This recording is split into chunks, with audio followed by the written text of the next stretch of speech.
On this episode of the Clip Service Podcast. Things have been better, but you know what, guys? The Clippers have been dealing with some injuries, obviously with the Kawhi injury, but a couple new faces added to the injury report. Terance, Derek Jones are two of the bigger ones.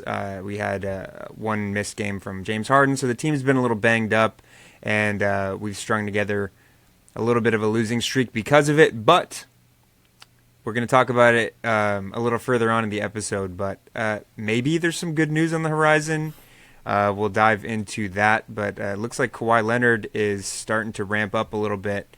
So we're going to talk about all of the games that we've missed over the course of the last week or so, and talk about maybe some good things on the come up for the Clippers. So with all that in mind, and without further ado, let's make it happen.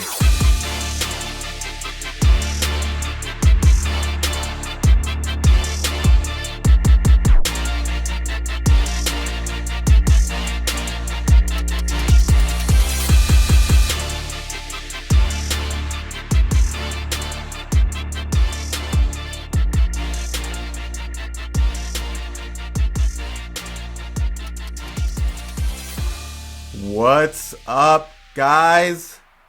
Welcome to the Clip Service Podcast. Make sure to find us on Spotify, Apple Podcasts, Deezer, Amazon Music, and YouTube. And you can also find us on Twitter and Instagram at Clip Service Pod. We're back. Nick, let's get right into this. Let's get right into this, guys. There's a little bit of a chill in the air. Christmas is only about a week and a half away for those who celebrate. It's the season of giving. It's the season of happiness. Mm-hmm. And unfortunately, the Clippers, haven't been. They've been. No they've happiness. Been. I'm trying to make a pun here, but it's not they're working. The Clippers, the Clippers have been injured, and they've been limping into games over the course of the last week or so. Kawhi Leonard is slated to, well, I wouldn't say that he's slated to return, but it's looking like, using our deductive reasoning, that we can expect him to be back, generously speaking, within the next month or so. I know Ty Lue touched upon that topic and said that he was probably at least still a couple weeks out, but that's a good thing. He's getting some reps in. There's been videos of him shooting around. He looks mobile. I don't think he's done any contact stuff, but he has run drills with the team, practiced with the team in some capacity. So that's a great news, especially considering the fact that Derek Jones Jr., who suffered I think it was a hamstring strain in one of the last games, is going to be out for a couple weeks, or at least reevaluated in 2 weeks or week and a half. Terance unfortunately broke his finger, had to get surgery on it, so he'll be reevaluated in a couple weeks. Hopefully that doesn't take too long, because it's been pretty. Terance has been struggling offensively, but it has been pretty apparent his loss on the bench unit, just the kind of the Swiss Army knife aspect of things that he brings to that squad. So hopefully we can get healthy and get back on the right track. But the Kawhi news is something to be happy about. What are you extrapolating from that so far, Rolla? I'm not happy, but you're not happy that he's coming back. No, what else is new though? Okay, can you elaborate on that? Yeah, like I said, I've said it in the last couple of episodes. I think Kawhi should not be playing basketball. I don't think he's an NBA player. I don't think he can go through a full season and he's not playoff an NBA season. Player. I don't think he's an NBA player. To be an NBA player, you have to play in the NBA, which he does not do. He can't play a full season and playoffs, and that's that. I think he is a detriment to our team.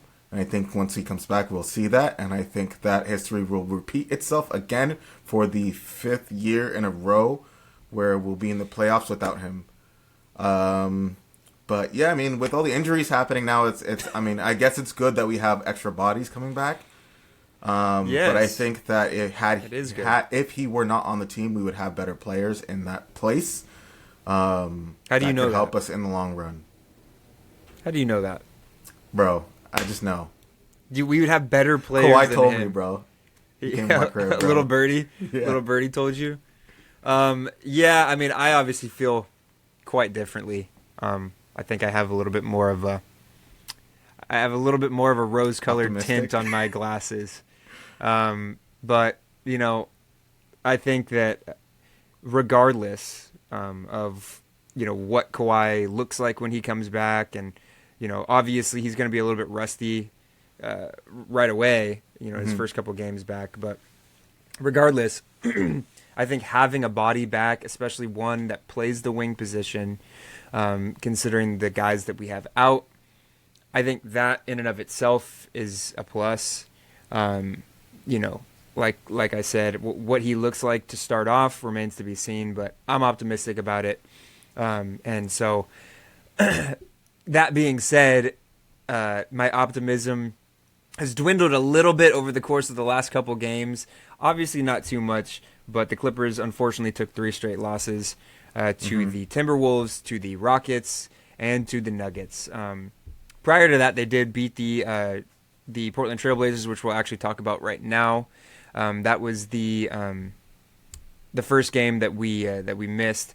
So the Clippers ended up taking a 127-105 win against the Trailblazers. This was kind of just a commanding win all the way through.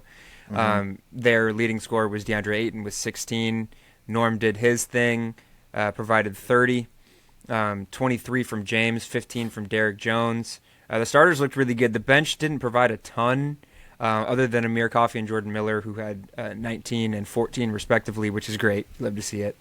Amir Coffey was another person that was missed, I think, 1 or 2 games over the course of the last few. Yeah, like I said, the Clippers have been a little bit banged up, but this one, they were relatively healthy, and they looked good pretty much all the way through it. Did you watch this game, Rolla? Or I don't know. Yeah, I think I watched this game. This was, honestly, a while ago, but I think this was on a Sunday, right? This was. Yeah, I mean, Norman Powell was just. I feel like he was just the. No, this was Tuesday. This was this last Tuesday. Yeah. I feel like Norman Powell was basically our entire offense. I think he really has been pretty much this entire season. But this is one of the games that I think I predicted that we should win pretty easily. Just because, on paper, the Trailblazers aren't too good. They don't really have great players. And I feel like we never got back to this, Nick, on the whole Shaden Sharp. Or not Shaden Sharp. Who was their rookie? Scoot Henderson? Yeah, Scoot Henderson. Yeah, I'm a big Scoot Scoot Henderson guy. saga, bro. I'm a big Scoot guy. Is he injured right now? No, he's playing. He's had a couple injuries, little bumps and bruises throughout the season, but I believe he's playing. I think he's still coming off the bench, which I think is part of the reason why he hasn't popped the way that I feel like he should. But that being said, and this is not just because I have him on my fantasy team, but I'm looking forward to what he can do post-trade deadline, which is coming up. Oh, you think he'll be traded? Or No. I think that they'll probably, I would say at least 3 of their starters are going to be gone. I think that Jeremy Grant is probably on the trading block. DeAndre Ayton might be. I honestly wouldn't be surprised if Anthony Simons was traded as well. Guys like Denny Avdia. I think that there's a couple teams, the Trailblazers included, that are going to be big sellers at the deadline. So I'm excited to see, if Scoot is given the opportunity to start and kind of have the be in the driver's seat for this organization, what that'll look like, because I do think that there is a significant NBA talent there. Obviously, he was hurt in this one with a left quad contusion. I think he missed a couple games with that. Yeah. But I think that he's back, and I think that if he's able to maintain some productivity in the minutes that he's getting, I think it's enough to warrant giving him a starting role after the deadline, depending on who is traded away. But Gotcha. Yeah, I'm a big Scoot guy. But yeah, in this game, the Clippers kind of took a commanding lead early and ran with it, and that handled business like we hoped they would. I think last week we did make a prediction on the upcoming slate of games, and I think that might be why we struggled a little bit, because remember, we really shouldn't be making any predictions. Dude, I think we fucked up, bro. I think that's on us. We'll take the I L think on this that. one. I think we said 3-1, or I think I said 3-1. I can't remember what the prediction was. I think we said we would, between the Timberwolves, the Rockets, and the Nuggets, I think we said that we would win 2 out of 3. Yeah. So yeah, probably 3-1. But yeah, that's our bad, guys. Clippers. We're really sorry about that. We won't make any more predictions. If we do, they'll be really, really vague. Like we might not even use numbers. We might use letters or something. Speak in code. ABC. But yeah, there's not really much else to talk about with this Trailblazers game. Yeah. It was a great win. It was awesome. The following game was not as awesome. No. This was an ass kicking by the Timberwolves at the expense of the Clippers. I will say, as I touched upon earlier in this episode, the Clippers are, this was kind of the point in which the Clippers started seeing some injuries. I think in the prior game against Portland is when Terance Mann got hurt, I believe, and exited the game with a broken hand or broken finger, not on his shooting hand, which is good, but this was the first game that Terance Mann missed. His presence was definitely, or his lack thereof, was definitely felt. The Clippers were kind of trying to make something out of nothing with this one. I mean, as it shows, Bones Highland was the leading scorer for the Clippers. That was actually an interesting wrinkle to me. Also, Kevin Porter Jr. did not play in this one. But the fact that Bones was given minutes and given a chance to kind of showcase, the little bit that he can, I still believe that he'll probably be traded by the deadline. Hopefully. But yeah, I like Bones. I used to be a really big fan of his. As I've seen, his time with the Clippers, I'm a little, I'm trying to put this nicely. It's been a little bit soured, my outlook on Bones, because I really do think he has a ton of talent, and when he's engaged and when he's getting minutes and when he's playing well, he has a really positive attitude. But there's been moments, in his time with the Clippers where he really kind of he'll hang his head on the court, and his attitude isn't what I maybe thought it would be. So yeah, I'm a little bit torn with Bones, but this was a pretty good showing from him, albeit some of it was in garbage time. But 18 points from Bones. He did have 5 turnovers, which is not great. Kind of to be expected, to be honest with you. He didn't get a ton of minutes this season prior. 2 assists, 4 rebounds. I don't know. What did you like from Bones in this one, from what you saw? I mean, I think Bones is a scorer at the end of the day, and I think he really plays well, like when he has the ball in his hands and he sees the shot, like his shots go in.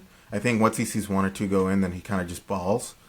But I mean, that's not something that a player of his caliber can just get unless it's a blowout or we just allow him to play how he does. I think that he's a great player. I just don't think that he is great, or he can be great on the Clippers. I mean, he had 18 points and he balled out, but 5 of 10 from 3. He only shot 3-pointers, which, I mean, that's kind of the league today. But I thought he played well. I think the entirety of the Clippers starters played like hot garbage. Yeah, the starters played like shit. And I've been recently watching James Harden a little bit closer. Sure. I think that I don't want to say that I feel like he just is kind of missing something. I mean, looking at the numbers, and we can. I mean, we're gonna look at the stats of the next couple games also, but he's been sticking around that like 5 of 15, 6 of 17 type range of field goal percentage, and Kind of like shooting his three. I don't know what his 3-point percentage is right now, but I feel like he's been shooting very poorly. His efficiency hasn't been there. His efficiency hasn't been there. This game specifically, I'm looking at the numbers, and 3 assists, 3 boards, and 5 points, 1 of 10 from the field. That's completely unacceptable. 4 turnovers. I mean, the Timberwolves are a really good team, but this is completely unacceptable from a guy who is a former MVP. I don't really have much to say about this game. The Timberwolves wanted it more than us, which I predicted that we wouldn't want it more than them, considering I believe we got blown out by them last time. So this was just a tough game to see. Yeah, this one, what made it even tougher was prior to this game, the Timberwolves had been struggling, and there was some reports that were coming out that saying Anthony Edwards, openly called out his team and was really disappointed with how they played. And they came out looking really physical. Julius Randle couldn't miss anything in that first half.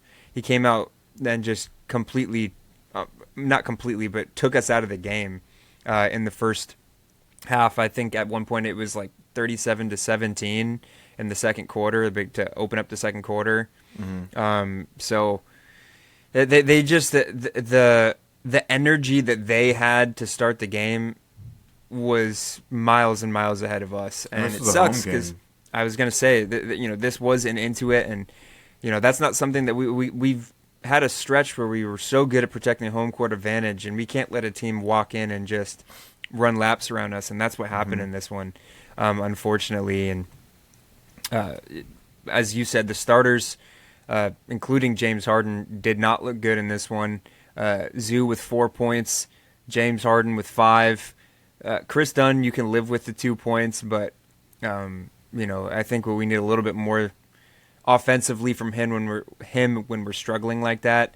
Amir was okay with 12, but the defense was lacking. Derrick Jones was okay with 14, but again, there was a lack of pop from the team in this one, and I think it bled over to the next 2 games. But yeah, this one was a tough one to watch.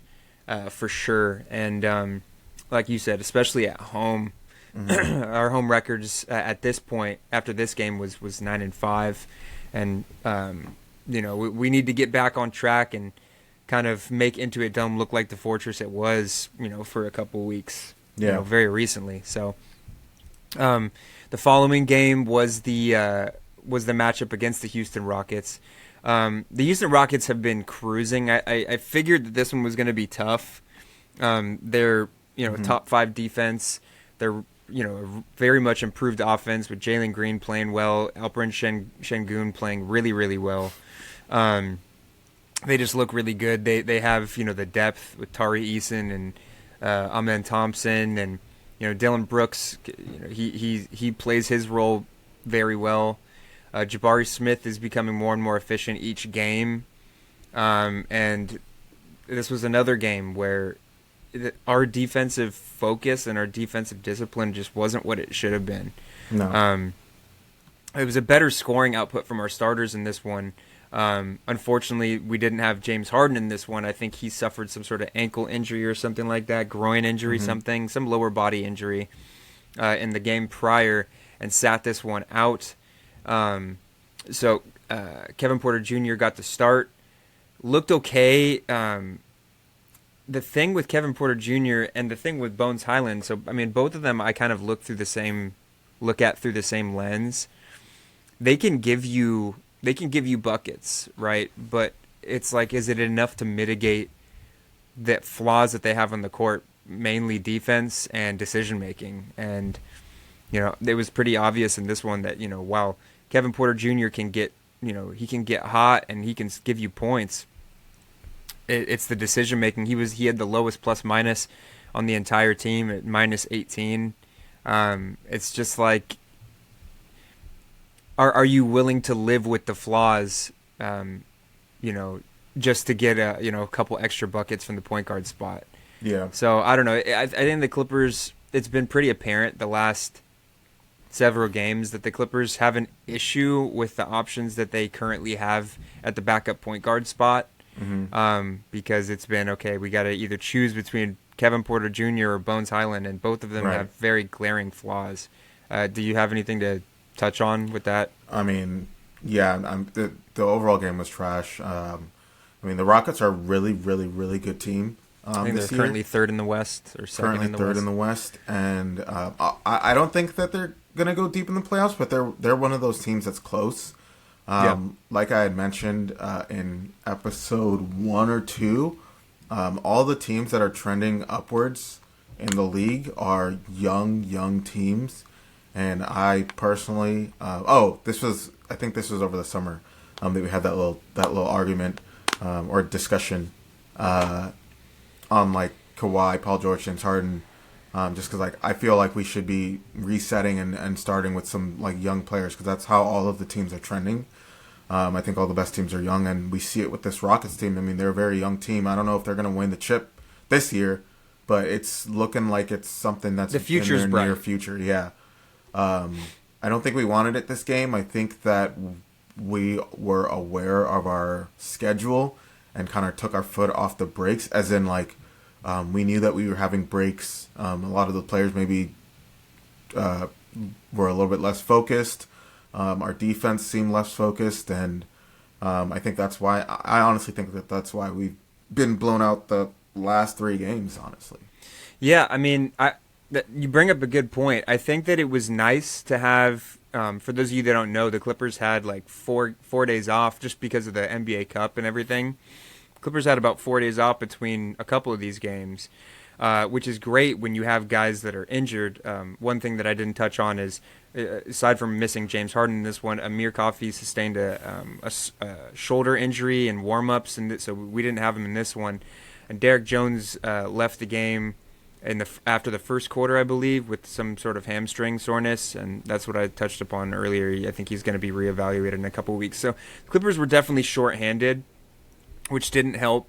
But yeah, I think that the defensive focus and the attention to detail just hasn't really been there, and I think a big part of that is it's a double-edged sword having this break in between games where, yeah, it's good in terms of, getting your guys healthy and getting adequate rest, but at the same time, you don't get the same amount of reps that you would normally. And I think the Clippers do really well when their back's against the wall. That's been a theme throughout the last several years where, when you think that the Clippers, either the schedule or the adversity is too much, they have a tendency to rise to the occasion.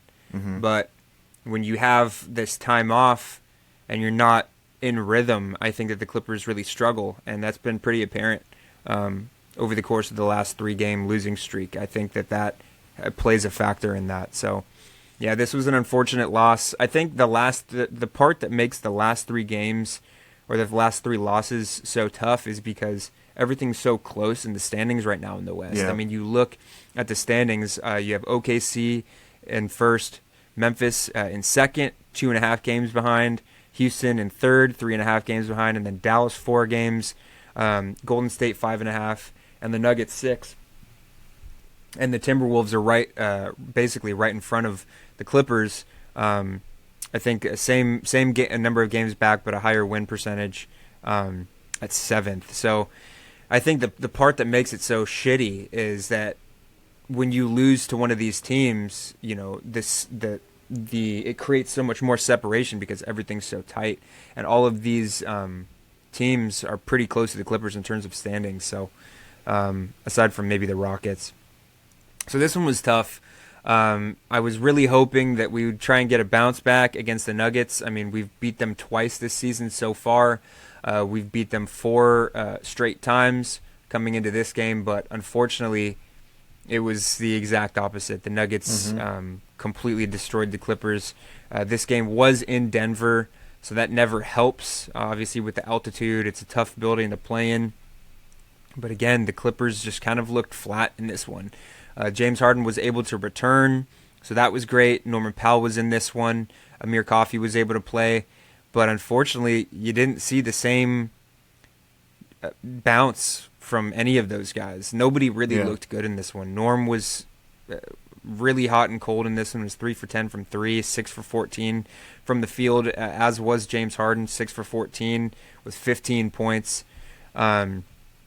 Zoo had his moments in this one, but he struggled even a little bit, particularly from the free throw line, which is actually something I want to touch on after I get your take on this game, Rolla. Yeah, I mean, I think overall that this was a poor game. Like I said, I think we have not been focused on defense the way we usually are. I mean, we've been holding our hat on defense the entire season, and these last three games, it seems like we've just been kind of lax. I don't know, guys have been taking vacation, having a good time and coming back and not ready to work, which is shown in these scores and in these games. Especially against the Nuggets, where they have Russell Westbrook, who has a chip on his shoulder against the Clippers because we let him go, and we're the most previous team to employ him. And I personally hate that dude. I think he did more bad than good for the Clippers during his Clippers tenure. Yeah. Personally, I believe. I think this last season. I personally hate that dude. Yeah, no, I mean, I think this last season really proved that Russ, I'm sorry. I think this last season really proved that he just wasn't worth our time or our effort or to be on our team because he was losing us playoff games. Anyways, this was a tough one to see. Yeah, the game was interesting, like as a whole, because there was glimmers of that fight. The Nuggets got out to a 12-point lead in the second quarter, and the Clippers answered that with 18 straight points, went on an 18-0 run, which was awesome. And right before the halftime buzzer, the Clippers had like a 5-point lead or something like that, a 6-point lead. Unfortunately, kind of let the Nuggets catch up to end the second quarter, but did go into the second half with just behind by 1 point. And the third quarter was really where the wheels started to fall off. The Nuggets answered with a 23-5 run to take control, firm control of the game. Michael Porter scored 10 of his 17 points in that third quarter.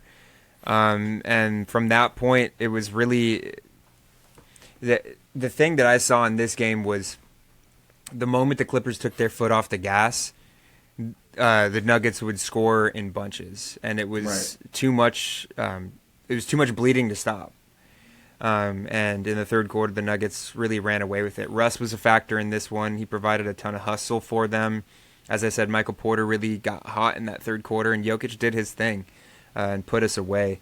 Mm-hmm. This one was tough because after the two losses prior, I think we were tied with the Nuggets, or the Nuggets were a half game behind us, and this would have really created some separation in the Clippers' favor had we taken this win. The thing that worried me going into this game is it is tough to beat a team 3 times in a row in a season, especially one that's good as the Nuggets. Yeah. I didn't want to admit it, but I thought that this game would be a little bit tougher just because I don't think the Nuggets wanted to obviously lose 3 times in a row to the Clippers this season, and they made that very apparent in a 120-98 loss. As far as positives from this one go, there's not a whole lot. I think that the Bones minutes were decent. I mean, he played 21 minutes. He was 4 for 8 from the field, which is pretty good efficiency. He had 13 points. Kevin Porter was pretty good in this one. Those two were on the floor at the same time, several different stints, which is just I had to hold my breath most of those minutes just because that's way too much chaos for me personally. But so that was a plus-ish. Nico Batum wasn't bad in this one. I mean, obviously he only had 6 points, but Nico's one of those guys that really, there's very few times where Nico makes any mistakes or, does anything that's outside of the norm from him. He had 2 threes, had 3 steals. He was solid in this one, but Chris Dunn was solid as well with four steals. But again, that same intensity that those two brought kind of disappeared going into the third quarter, and the Nuggets ran away with it. So after this game, The standings put the Clippers at 9th. In terms of games back, we're tied with the Timberwolves and the Suns for 7th. Like I said, they do have a little bit of a higher win percentage. But given that, and given that we're only a half game ahead of the Lakers that are currently at 10th, this next game against the Utah Jazz, considering the level of talent that they currently have available and the way that their season's gone, this is as big of a must-win trap game as we've seen all season. Yeah. I think that I'm not going to say that they're tanking just yet, but it's looking like it's trending that sort of direction. Lauri Markkanen will miss games with little things here and there. Their rotations are really weird. There was a game that they played against the Lakers a couple weeks ago where Colin Sexton planted his feet and went up for what would have been the game-winning shot, game-winning layup, and it went in. But prior to it leaving his hands, Will Hardy called a timeout, and so the bucket didn't count, and the Lakers ended up winning that one because of that fact. Mm-hmm. So I don't know. I'm not going to say that he did it on purpose because that would be irresponsible. But it's stuff like that. I think that they've kind of lost a little bit of focus this season, and so given that fact, I think the Clippers need to win this one. This one's going to be at home at Intuit Dome, so even more of a reason to kind of put the foot on the neck early and get the win. It's a 7:30 game, and the thing that I wanted to touch on in this game is, and I don't know for sure, I would have to look into this a little bit, but it is Kawhi bobblehead night that night, and I think that they moved that night. I think it was originally scheduled to be one of the previous games, but I think that night was moved to this night. So I'm wondering, putting my tinfoil hat on, if Kawhi comes back for this one, and they kind of use it as a game for him to just get reps. Yeah. If that is the case, I'm hoping that just because that Kawhi is back, the Clippers don't take their foot off the gas and think, okay, we're going to win this one automatically. Right. Because that is a trap game in the making. Yeah. And this is way too important of a game for the Clippers to lose focus like that. What are you looking forward to in this one, Rolla? Yeah, like you said, I think that this is a game that we should win. I think that the Jazz, they're not a good, on paper, they're not as good as our Clipper team, but Colin Sexton isn't a player that just likes to lose. He just doesn't seem to have that type of personality. He's always going to fight. He's always going to play hard. For sure. So even if the Clippers go in thinking that this is going to be an easy win, it's not. They have a player that even if they're down 50, he's still going to ball and he's still going to play his heart out every single game. So we can't kind of take our foot off the gas on that one. And if Kawhi does come back, then our team or players or coaching staff feel like they can take their foot off the gas, we can't, because he's obviously gonna be on a minutes restriction.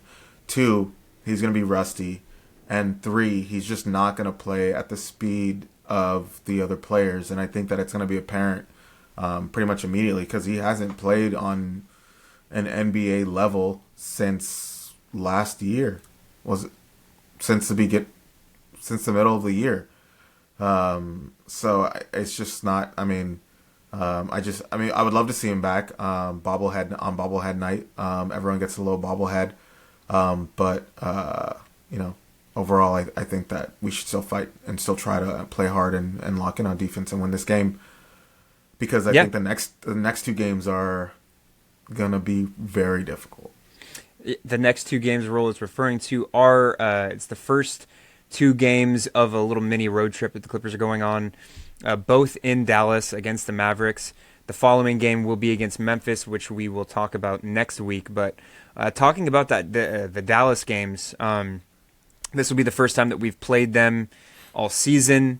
As it stands, the Dallas Mavericks currently sit at 4th in the West. They've been playing pretty well.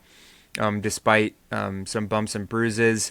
Luka hasn't looked, in Luka standards, Luka hasn't looked as good as he kind of normally is, but that can change at any given night.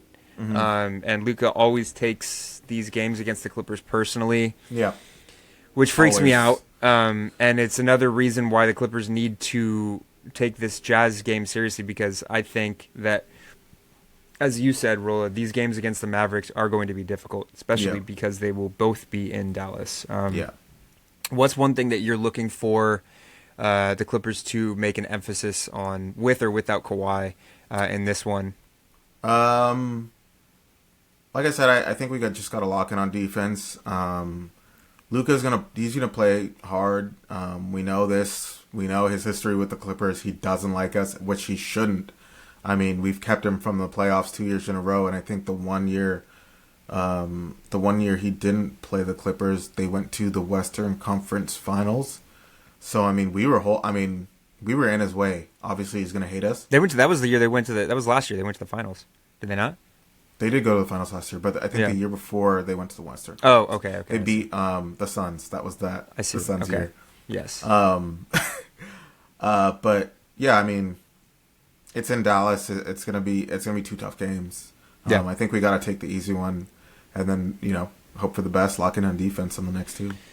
Yeah, it's tough, man, because this was also actually one of the little mini narratives that I was looking forward to, and this one was Derrick Jones's return to Dallas. I know that he's been fantastic for the Clippers this season, particularly on defense, and I knew that he would have taken that game personally. Unfortunately, we will be without him for both of these games, and without Terance Mann. So the Clippers don't have the same defensive tools that we have had success with earlier this season.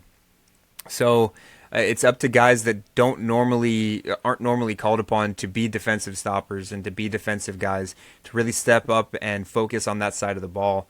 Obviously, Chris Dunn is always going to bring that energy, and I expect him to get 3, 4, 5, 6 steals in both of these games. But it's up to the guys like Norm and James and even Kevin Porter and Amir and stuff like that for them to be exquisite on defense, because this is a very, very potent Mavs offense, and the Clippers are going to need every defensive stop that they can, because as we have talked about time and time again this season, the Clippers have really hung their hat on the defensive side of the ball, and they've looked awesome. They look like they can beat any team in the league when their defense is up to par. So that, more than the offense, needs to be the name of the game in this one, especially because we don't have the faculties that we normally have defensively.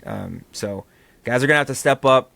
Obviously, the offense will be there, with guys like Norm and guys like James, but it's the other side of the ball that we really need to. There's no excuses. We got to come prepared in this one on that end of the floor. So I'm hoping that the Clippers can at least take one of these games.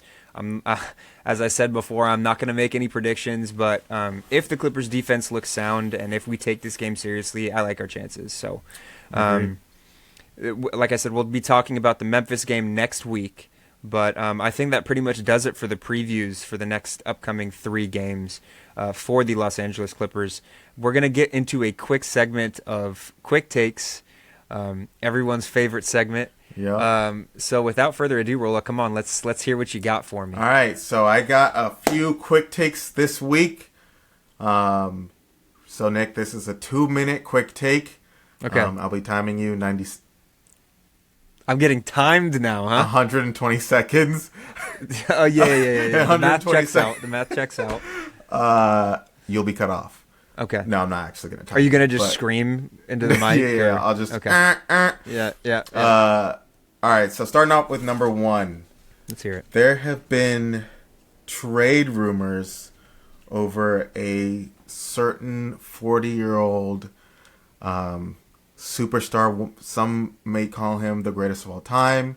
Some may call him that. Yeah. Others may call him number 2. Others may call him number 10. Usually those are old heads. But LeBron James, people have been talking about trading him, that the Lakers need to trade him, that he needs to go to Cleveland or somewhere else or end his career somewhere else. How do you feel about that? Do you think the Lakers are in a position where they need to just get rid of him because they're not going anywhere and they're kind of wasting his last few years? Or how do you feel on that topic? It's a really great question, and it's going to be tough to finish this in in 2 minutes. But my abbreviated answer is I think that the Lakers probably, if we're talking about what's right for the franchise, I think they probably need to hit reset. They don't need to completely rebuild. Obviously, I don't think they really can. But I think that it would be wise to trade one of Anthony Davis or LeBron James. And I think it's going to happen? Probably not, because the Lakers are held to an extremely high standard in terms of like expectation and championship expectation. And I think Rob Pelinka is a horrible GM, but I think that he feels the pressure of that. I mean, he understands what he needs to do, and he needs to put out a contender every single year. Lakers fans are not going to want to be in the middle of a rebuild right now. So, do I think that LeBron James is going to get traded? No. But I think what they need to do, if he doesn't, is what they've needed since they won a championship in 2020, and that's put shooters around LeBron James and Anthony Davis, which they haven't done, and get a solid backup front court. So when the Lakers won in 2020, they had JaVale McGee and Dwight Howard at their disposal. They were able to give Anthony Davis a rest. They were able to come in and play super physical. And, Christian Coloco is good, but he's not going to cut it. They need both of those things like they need oxygen, I think. So I don't think that LeBron James is going to get traded. It'll be interesting to see if he does. But, yeah. Will he play today is the real question. Apparently he's supposed to play today against the Grizzlies. I think that game's going on right now. No, it's at 6. 9:30. Or, 6:30. 6:30. Yeah. Apparently he's supposed to play. Honestly, if you want my hot take, I'm going to answer this with a quick hot take. I think that LeBron James is out of the lineup because he's filming his documentary. Because apparently he's random. Yeah. Why would he be? I mean, why would he need to take games off though? Because I don't know. Maybe they're on location somewhere. Maybe they went to like New Zealand or something. Like, why did he be just New walking Zealand through the mountains, walking through the Shire? I don't know. I mean, the guy is extravagant. Who knows what this documentary is going to be? Yeah, that's a hot one, dude. That's my hot take. Oh, is that the alarm? Yeah, dude. Just to look at the lineup. You know what I'm saying? Yeah. Okay, so good quick take. I think the same thing. I mean, I don't think LeBron's going to get traded. I mean, it's LeBron James. From a straight business standpoint, it just doesn't make sense to get rid of a guy that brings that much revenue into your business. It sucks because that's going to be how his career ends. I don't think he's going to win another chip. With the Lakers, I think next year will most likely be his last year. I mean, does he need to though? Like, no, really? He doesn't. He doesn't. But like for argument's sake, I mean, like I think LeBron James is the best player of all time, but people say, Michael Jordan is, and they always go back to and they always go back to those chips, no matter what you really say. I mean, if you look at the numbers, it just it leans heavily LeBron James, but that's another argument for another day. Second quick take, Jared McCain. It just came out. He tore his meniscus and he'll be out indefinitely. That's such a tough break, man. It is. He's been playing really well recently. Been playing better than Paul George, so I love him for that. Yeah. But do you believe he is still in the running or can still win Rookie of the Year this season? I don't know, because I don't know what like the game limit is for that. Like, I don't know if they treat it the same way as they do like MVP eligibility or whatever. Let's say he is eligible. Do you think he can play well enough again to beat out these other rookies? Well, I'm trying to think of who else would be in the running. I mean, Alex Sarr, I think that his value is going to go up a bit after the deadline, because I do think the Wizards are going to be another team that sells a lot of their expiring contracts, bigger max, or not max, but I think Kyle Kuzma will probably be on the move, Valanciunas, guys like that. Jordan Poole might even be on the move. I think that they'll really start playing guys like Bub Carrington and Alex Sarr, Keontae George, right? No, Keontae George plays for the Jazz. I think Keyshawn George plays for the Wizards. Whoever their rookie was this year. They're younger guys, in other words. So I think that if Alex Sarr is given kind of the reins to the team, I think that he might make a strong case for Rookie of the Year. Riza Shea's been pretty solid for the Hawks, but again, he's hasn't been given as much of an opportunity as maybe he should if he wants to win that award. I think that those are probably the two guys that are presenting the biggest challenge. Obviously, the dark horse is Zach Edey, Yeah. but I'm not a huge Zach Edey fan. I think that he's solid, but I think that he has his limitations, and I don't think that he's ready to be a big focal point in that rotation yet. Gotcha. So yeah, I think that any crazy changes to the usage of Alex Sarr or Riza Shea aside, I think that Jared McCain should win Rookie of the Year because he's when they've needed him and they've counted on him to step up. I mean, he's looked great. His ability to relocate off ball, his shooting ability, his playmaking ability. I mean, he's exceeded my expectations completely. So, yeah. Yeah, I watched him. I mean, he only played 1 year in Duke, but I watched him in high school, a couple of his games, and I kind of knew he was going to be like this. He kind of has. It seemed like he had watched Steph Curry very closely, especially being like an undersized guard. Sure. He watched Steph Curry really closely, and you can see it in his off-ball movement. He passes the ball and he's gone, and that's that's Steph Curry's whole thing is 3-point shooting, and he passes the ball off and he moves and he sprints around the court, and that's what Jeremy McCain does, and I think that's why he's been so successful. I think he can still win Rookie of the Year, just because I think Joel Embiid is one of the worst superstars in the league currently. And I think that he'll end up... Dude, they're a curse. Talk about cursed, man. I think Paul George brought the Clippers curse over there because... hopefully. Embiid broke his face the same day. Well, Embiid gets injured every single year. I can't remember when was the last year he's had a fully healthy season. I mean, he's on the same level as Kawhi on that shit. Might be worse. I don't know. I think he might be worse, honestly. But, I just don't think Embiid will be able to play enough games, and I think Jared McCain, once he is able to come back, he can slot into that extra playing time and kind of go off again. Okay, and the last quick take is I don't know when the NBA Cup Finals is, but the NBA Cup. How do you feel about it? This is year number 2. And I forgot which teams are in it. It's the Rockets and... I think it's 2 teams from both conferences. I think as it stands right now, it's the Rockets and the Thunder. And that they just played that game, and I think the Thunder won. Did it already happen today? I think that their like finals qualifier game happened yesterday, and I think the Thunder won that one. I actually don't know who's coming. They were already in Vegas, or is it maybe in Vegas? If this is any indication about how I feel about the NBA Cup, then there you have it right there. I think that as far as the East goes, it's the Hawks and who? Or did the Hawks already win their game?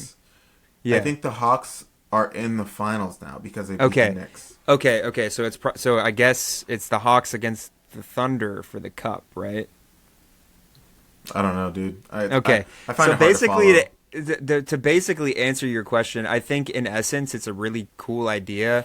It's very similar to like what soccer clubs do. I mean, I'm not a huge soccer guy, but like the cups, like the mid-season cups. Yeah. I think it's a really cool idea. I think that the way that it's marketed, it's almost a little gimmicky. Mm-hmm. And I hate personally, I think that there's certain things that they should maybe change with it. I think that instead of giving players more money, which is something that they have in spades already as NBA players, I think that there should be some sort of, and I don't know what that would be off the top of my head, but some sort of maybe playoff implication or something like that. I don't think that would be fair. You don't think so? No. I think it should stick to being a regular season type event type thing. I don't think it should have any playoff decisions. Okay. Because I think they like all these players say, "Oh, we're playing for the younger players, or playing for more money for our teammates or whatever." But sure. I think at the end of the day, I think that if you add playoff implications, I think that would make it a playoff level competition. and that'll. But isn't that what they want? But I feel like that'll saturate the playoffs. You think it would take away from the playoffs? Yeah, exactly. Okay. I see. Yeah, I mean, I think overall it's a cool product. I just think that there's certain aspects of it that just seem, and it's new, right? Mm-hmm. So there's going to be wrinkles to it that are changed or added or whatever. But yeah, there's something missing, I think, with it. I agree. It's a bit hard to follow. Mm-hmm. I think having it in the middle of the season is tough because you look at the schedule for all these teams, it's like they have like 5 games off in between, and it kind of mucks up the schedule and it prolongs things. So, I don't know. I think overall I give it like a 7 out of 10. Mm-hmm. But yeah, that's just my opinion. Okay. Yeah, I'm kind of on the same page. I think it's cool. It's a great idea. I just think the implementation is difficult. I think maybe a few more years. It might be a little bit better, but I think for right now, it's kind of just. I see it as just regular season games with a weird court. Yeah. I mean, no one. I'm not really following the cup or like who's in the finals. I don't even know. I just know that it's in the regular season. Yeah. Yeah. That is it for quick takes. All right. I'm glad you kept them short. I tried because I didn't want to hear. I didn't want to hear that alarm again. So.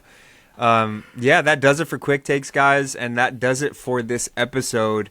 As I said, we will touch base next week to recap the both games against the Mavericks and the game against the Jazz, and then we will preview the next slate of games, which will be capped off by a game against the Grizzlies, I believe, in Memphis. So, thank you guys so much for tuning in. Oh, and I got something really quick. Oh, yes. Rolla does have a little surprise for you guys. I do have a surprise. Guys, we are doing another sweepstakes, a $25 Amazon gift card. For this Christmas. will be a little Christmas special.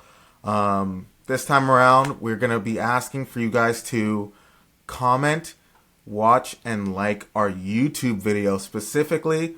I'll be promoting on all platforms.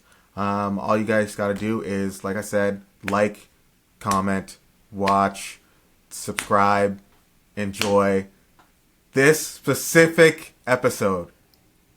So, yeah, get to it, guys. Absolutely. Everybody wants a $25 gift card in their stockings For this Christmas.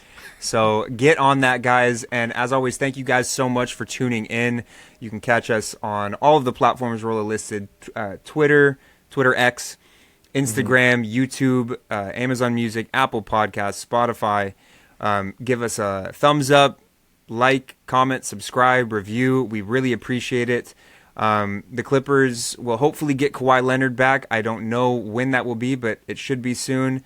So a lot to look forward to, guys, and we will have that all for you every week. So thank you guys so much, and let's go Clippers. Go Clips!